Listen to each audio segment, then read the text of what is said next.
आज की कहानी एक रहस्यमयी पेड़ के बारे में है जो किसी भी बीमारियों को मिनटों में ठीक कर सकती है। ये पेड़ अमेज़न जंगल में कहीं छुपा है। इस पेड़ को ढूंढने जाती है कुछ लोग और किसी वजह से पत्थर में बदल जाती है। अब इस पेड़ को ढूंढने जाती है एक लड़की और एक कप्तान। ये दोनों इस पेड़ को ढूंढ पाएंगे या पत्थर में बदल जाएंगे, इस कहानी में पता चलेगा। आप देख रहे हैं स्क्रीन एक्सप्लेन चैनल। कहानी की शुरुआत में 1916 इंग्लैंड को दिखाया जाता है, जहां पे निग्रेकर नाम एक आदमी एक चंद्रवृक्ष नाम की पेड़ के बारे में बता रहा था जो हर बीमारी की दवा है, और उसका बहन मिस लिली एक आर्कियोलॉजिस्ट था जो उसकी बात सुन रहा था।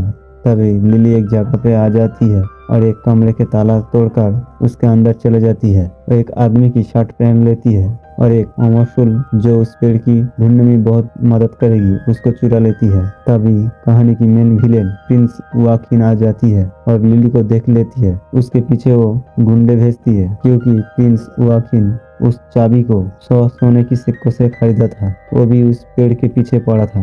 लिली जैसे तैसे करके उस जगह से निकल जाती है, जिसके बाद कहानी की हीरो फ्रैंक को दिखाया जाता है जो टूरिस्ट को बेवकूफ बनाकर फेक अमेज़न जंगल घुमाती है अपने जहाज पर। वो ये करके कुछ पैसा भी कमाता था। तभी टॉम आ जाती है जो जहाज की इंजन की मालिक होती है। फ्रैंक इस जहाज की इंजन को 2-3 महीने से किराया नहीं चुकाया था। फ्रैंक के पास जो भी पैसा थी उसको दे देती है, लेकिन इतनी सी पैसे से किराया नहीं चुका, इसलिए टॉम इंजन को अपने पास कब्जे में ले लेती है। इधर निकरेकर और लिली टॉम से मिलने आती है एक अच्छा कप्तान के लिए जो दोनों को अमेज़न जंगल में ले जाएंगे। फ्रैंक टॉम के पीछे पीछे आ जाती है इंजन की चाबी लेने के लिए। टॉम चाबी को एक बक्स के अंदर रखकर चले जाती है। फ्रैंक उस बक्स को खोलने के लिए कोशिश करते हैं। तभी लिली आ जाती है और कहती है, मिस्टर टॉम, मुझे एक अच्छा कप्तान चाहिए जो हमें अमेज़न जंगल में ले जाएंगे। तभी फ्रैंक टॉम की जगह ले लेती है और कहती है, मैं इस वक्त बिजी हूँ। लिली कहती है, मैं अच्छी पैसा भी दूंगी।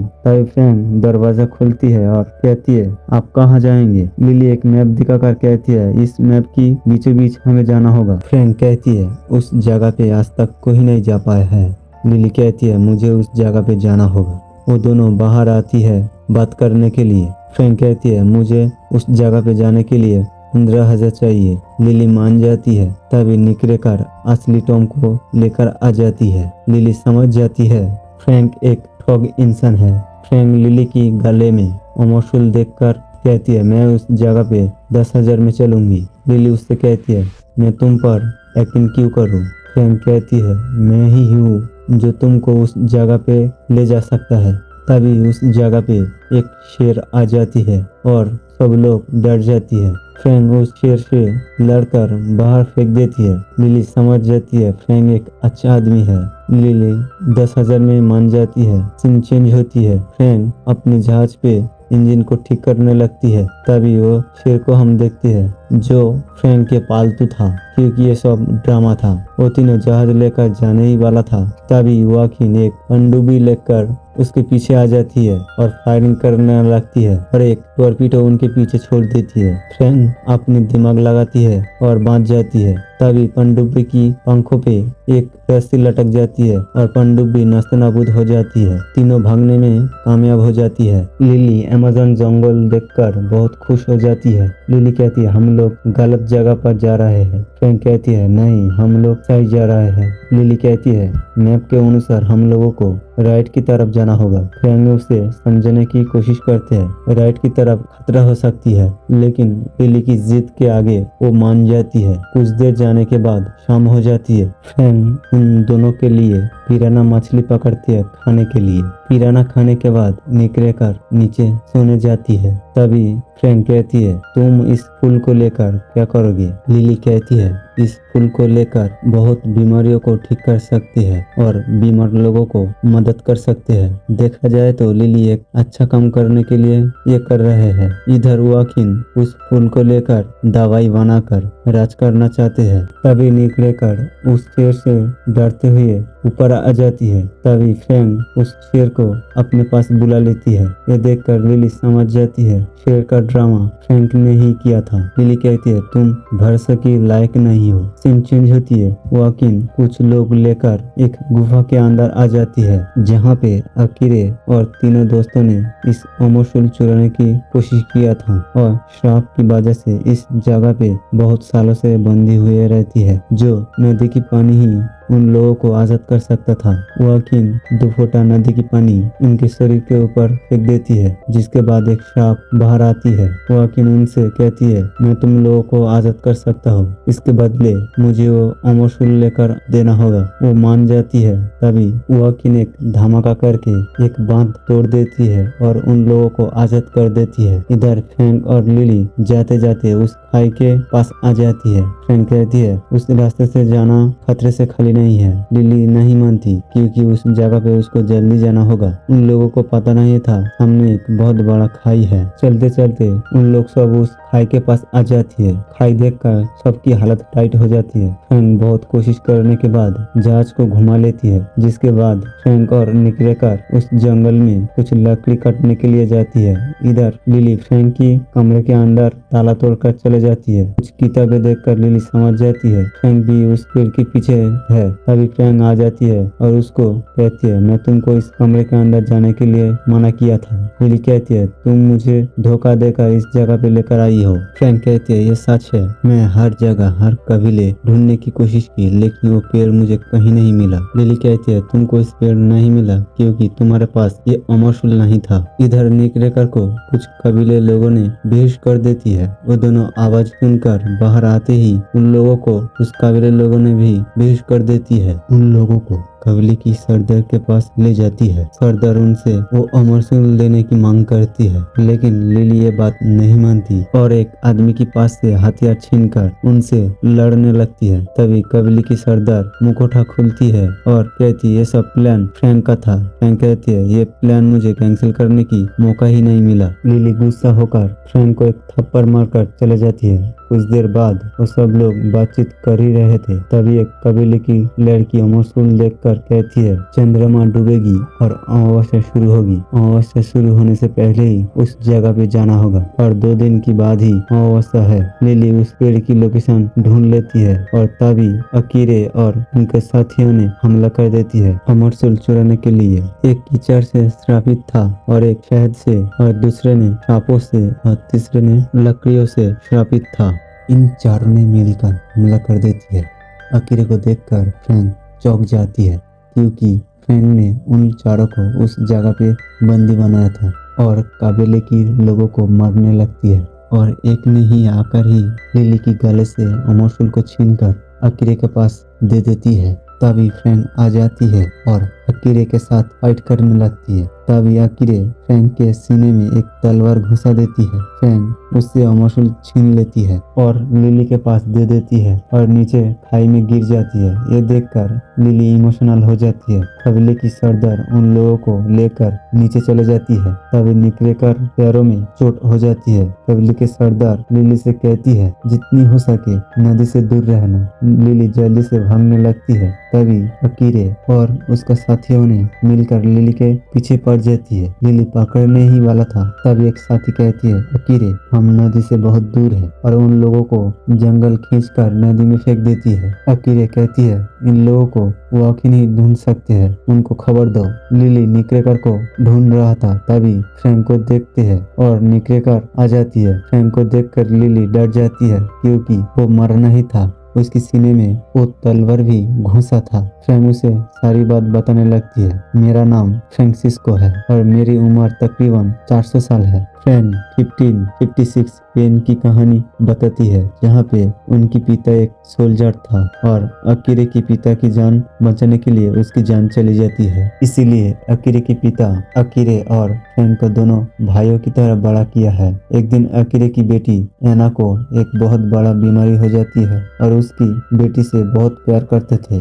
अकीरे उनसे वादा करती है उसे उस चंद्रवृक्ष पेड़ की फूल को लेकर आएगी और उसको बीमारी से ठीक करेगी। फ्रैंक भी उनके साथ देती है लेकिन बहुत कोशिश करने के बाद भी उन लोगों को वो पेड़ कहीं नहीं मिला और फ्रैंक ने इस मैप को बनाया था।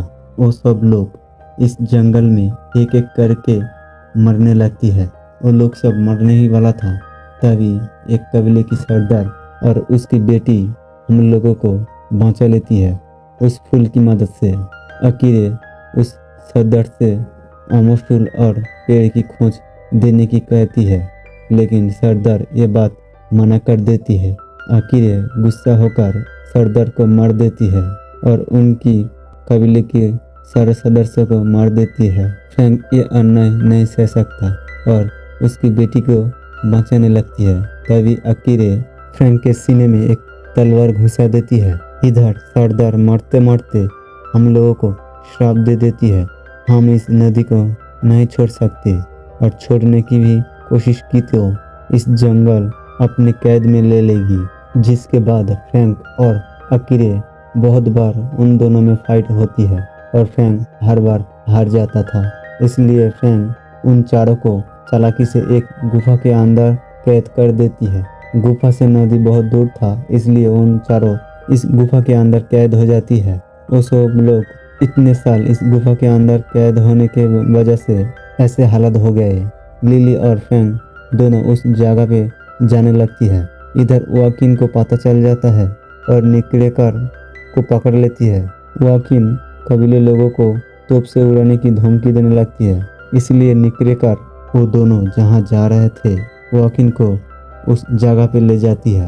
इधर ये दोनों उस जगह पे आ जाती है। फ्रैंक पानी के अंदर जाकर देखते हैं और वो उस जगह पे घुस नहीं पाता है, इसलिए फ्रैंक लिली को पानी के अंदर जाने के लिए कहती है। लिली मना कर देती है क्योंकि वो तैरना नहीं जानता। फ्रैंक उसको मना लेती है। वो दोनों पानी के अंदर चले जाती है। लिली उस पहेली के अंदर घुस जाती है। उसकी पैरों से एक चट्टान नीचे दब जाती है और वो बंदी हो जाती है। लिली लीवर को खींचने की कोशिश करते हैं, लेकिन वो नहीं खुलता, इसलिए फ्रैंक मुंह से ऑक्सीजन लाने जाती है। तभी पिराना मछली आ जाती है। लिली जैसे भी करके उस लीवर को खोलने में कामयाब हो जाती है और वो ऑक्सीजन की कमी की वजह से वो बेहोश हो जाती है। तभी फ्रैंक लिली को लेकर जहाज पर आ जाती है। उस जगह पे सारे पानी बंद होने लगती है और एक गुफा खुलने लगती है। लिली को होश आ जाती है और ये नज़ारा भी देखने लायक थी। फ्रैंक कहती है अब मुझे मुक्ति मिल जाएंगे। लिली उसको मना कर देती है क्योंकि वो फ्रैंक से प्यार करने लगती है। तभी वाकिन निक्रेकर को लेकर आ जाती है और उन लोगों को बंदी बना लेती है। वो सब उस विशाल पेड़ के पास आ जाती है। वाकिन देखते हैं वो पेड़ मरा हुआ है, इसीलिए लिली से कहती है उस पेड़ को जिंदा करने के लिए। फ्रैंक कहती है इसको इस पेड़ के बारे में कुछ नहीं पता, हम तुम लोगों को मदद करेंगे पेड़ को जिंदा करने में, जिसके बदले इन दोनों को जिंदा छोड़ना पड़ेगा और मुझे एक फूल देना होगा। वो वाकिन मान जाती है। लिली और फ्रैंक दोनों मिलकर पेड़ के दिल के अंदर जाती है, उस पहेली को समझ लेती है और उस अमर फूल को तोड़कर उससे दिल निकालकर जोड़ देती है। तभी वो पेड़ जिंदा हो जाती है और बहुत सारे फूल खिलते हैं। तभी फ्रैंक लिली से इशारा करती है। लिली एक बंदूक लेकर फ्रैंक को गोली मार देती है और कहती है ये फूल अब मेरी हुई। फ्रैंक नीचे गिर जाती है। निक्रेकर जो बंदी था उसके पास आकर उसको छुड़ा लेती है। इधर अवस्था खत्म होने वाली थी और वो सब फूल गिरने लगती है। वाकिन ऊपर जाने की कोशिश करती है, तभी लिली दोनों को नीचे गिरा देती है और ऊपर चले जाती है। वो एक आखिरी फूल को तोड़ लेती है और अवस्था खत्म हो जाती है। वो पेड़ मरने लगती है। पेड़ की टहनी टूट जाती है और लिली एक टहनी पर झूलने लगती है। तभी वाकिन आ जाती है और फूल मांगने लगती है। लिली वो फूल फेंक देती है और फ्रैंक फूल को पकड़ लेती है। इधर एक टहनी टूटकर वाकिन जिस टहनी पे खड़ा था उसके ऊपर गिरती है। वाकिन रस्सी से फंस जाती है। लिली उसकी हाथ पकड़कर एक टहनी पे आ जाती है। तभी अकीरे और उसका साथी होने आ जाती है और वाकिन को मार देती है। अकीरे लिली को पकड़ने ही वाला था, तभी फ्रैंक कहती है वो फूल मेरे पास है। वो चारों ने मिलकर फ्रैंक के पास जाती है। फ्रैंक उसकी जहाज को लेकर एक दीवारों को तोड़ने जाती है और निकरेकर को एक जगह पे उतार देती है। चारों ने मिलकर फ्रैंक के ऊपर हमला कर देती है और फ्रैंक के पास से वो फूल ले लेती है। अकीरे देखते हैं उसके पास फूल नहीं था, तभी वो दीवार जहाज की टकराने से गिर जाती है। उस जगह पे सारे पानी सूख जाती है। जंगल उन लोगों को बंदी बना लेती है। निकरेकर लिली के हाथ में वो फूल देकर कहती है फ्रैंक ने ये फूल देने को कहा। तभी लिली रोने लगती है और उसके पास जाती है। उस फूल को फ्रैंक के मुंह में दे देती है, इस उम्मीद में वो जिंदा हो जाएगी, लेकिन कुछ नहीं होता। लिली उदास हो जाती है। फ्रैंक के फिर भी उदास हो जाती है। लिली उस जगह से जाने लगती है, तभी उसका शेर आवाज करती है। लिली समझ जाती है और दौड़कर आने लगती है। फ्रैंक जिंदा हो जाती है, दोनों गले मिलते हैं और कहानी यहीं पर खत्म हो जाती है। आई होप एक कहानी आपको पसंद आई है, तो एक प्यारा सा कमेंट कर दीजिए और एक लाइक कर दीजिए और ऐसे ही कहानी सुनने के लिए चैनल को सब्सक्राइब कीजिए। Thanks for watching.